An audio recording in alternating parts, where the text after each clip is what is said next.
Hi, this is Dr. Epstein, and I'm actually doing a hairline advancement procedure on a woman who we can go ahead and bring it in there to show what we're doing on her.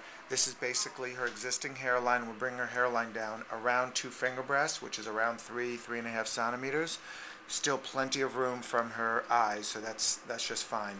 And I want to show you, this is something of which I'm particularly proud of. First of all, we're using very small recipient sites. This is a 0.5 millimeter blade. Which is basically the smallest. We sometimes use these we sometimes use 0.4s on eyebrows, but this is what we typically use on eyebrows, 0.5, as well as hairlines now, 0.5, 6, and 7.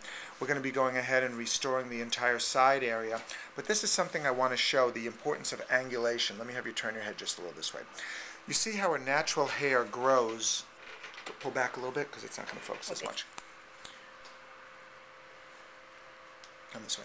Let me show you. The natural angulation is of our own hairs. You see how our hairs sort of grow out in this direction. Here the hairs are growing at a very oblique or flat angle.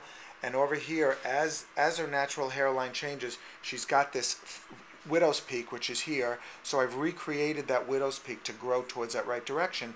And then you've got almost like a cowlick right here, where the hairs go from this direction to this direction. And that's essentially what I've created right here.